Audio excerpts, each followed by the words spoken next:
Selamat datang. Kali ini kita akan ngobrolin sesuatu yang penting banget, yaitu api Injil. Kita bakal lihat gimana sih caranya menyalakan kembali semangat kita dalam iman, dengan mengambil inspirasi dari kisah hidup seseorang yang sangat luar biasa. Coba deh kita jujur sama diri sendiri.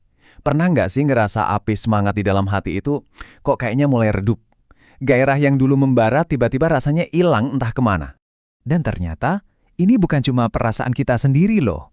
Ada sebuah kenyataan yang cukup mengkhawatirkan, api untuk memberitakan Injil di banyak hati memang sedang meredup.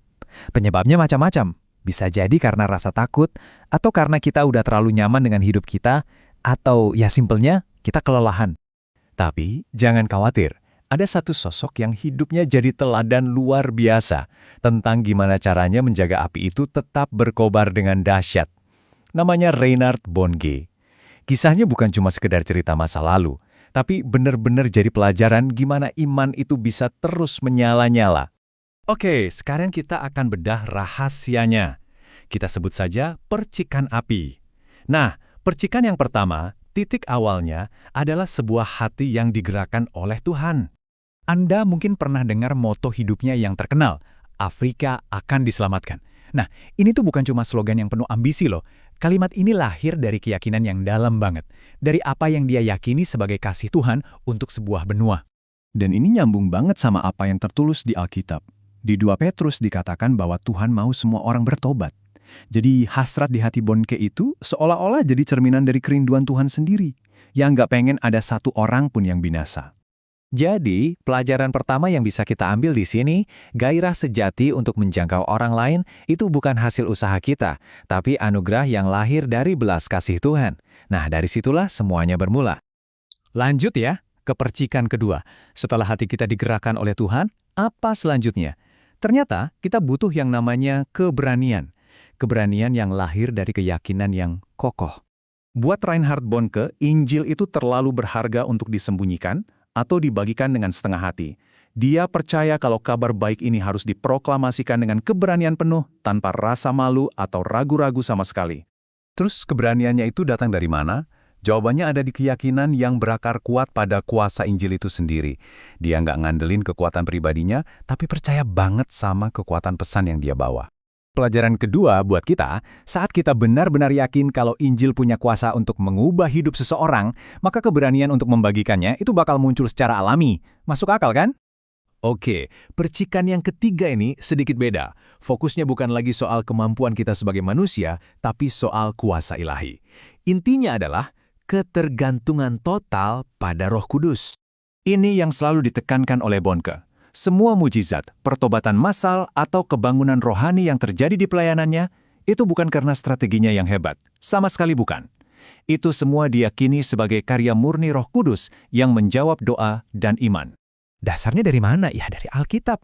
Di Kisah Para Rasul kan dibilang, kuasa untuk menjadi saksi itu adalah sesuatu yang kita terima, bukan sesuatu yang kita hasilkan sendiri. Itu datang saat Roh Kudus turun ke atas kita. Ini penting banget, coba perhatikan bedanya. Tanpa Roh Kudus, semua usaha pelayanan kita bisa jadi cuma aktivitas kosong, hampa.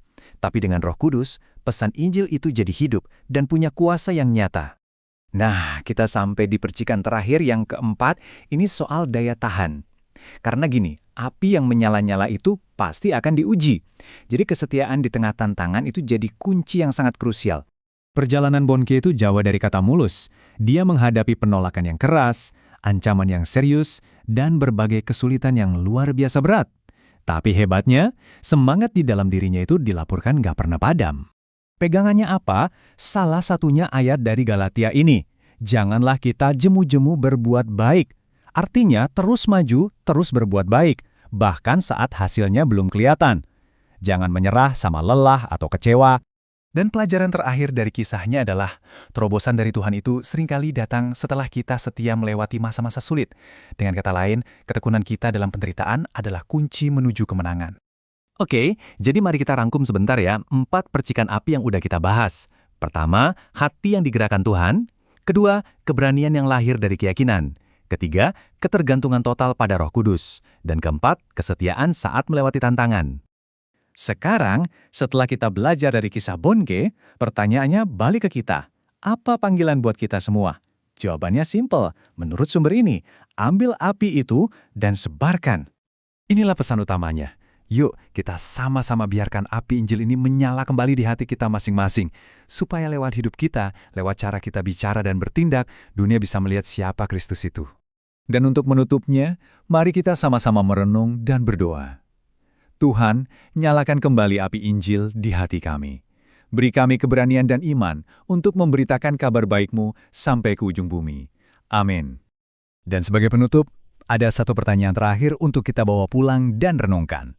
Kalau api di dalam hati kita sudah menyala lagi, pertanyaannya adalah, api siapa lagi yang akan kita sulut hari ini?